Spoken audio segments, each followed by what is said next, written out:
এখন আমি নিৰ্মাণ কৰিছো আজি আমি শোণিতপুৰ বিশ্বনাথ সকলো ঠাইতে থকা বড়ো লোকসকলক ভূমি স্বত্ব প্ৰদান কৰাৰ বাবে আমি ব্যৱস্থা হাতত লৈছো আজি বড়ো চুক্তি অনুসৰি আৰ্থ সামাজিক প্ৰকল্পসমূহ আমি এটা এটাকৈ আগবঢ়াই লৈ যোৱাৰ বাবে আমি প্ৰয়াস আৰু প্ৰচেষ্টা কৰিছো আজি বড়োলেণ্ড অঞ্চল শান্তিৰ এক নতুন দ্বীপলৈ পৰিণত হৈছে বিগত 17 ফেব্ৰুৱাৰী তাৰিখে অসম বিধানসভাৰ অধিৱেশন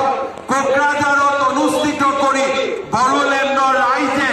এক নতুন ইতিহাস নিৰ্মাণ কৰিলে মই আজি পুনৰবাৰ বড়োলেণ্ডৰ সমূহ ৰাইজক 17 ফেব্ৰুৱাৰী অসম বিধানসভাৰ অধিৱেশন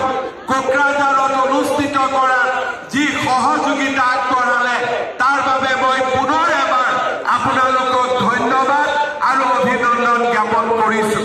শ্ৰদ্ধাৰ ৰাইজ মই আপোনালোকক অসমবাসী ৰাইজৰ হৈ আশ্বাস দিছো যে আমি একেখন অসমৰ তলতে বাস কৰি বড়ো লোকসকলৰ আত্মনিয়ন্ত্ৰণৰ অধিকাৰত আগবঢ়াই লৈ যোৱাৰ বাবে আমি সকলো প্ৰকাৰৰ সহযোগিতা আমি আগবঢ়াই যাম প্ৰধানমন্ত্ৰী নৰেন্দ্ৰ মোদী ডাঙৰীয়া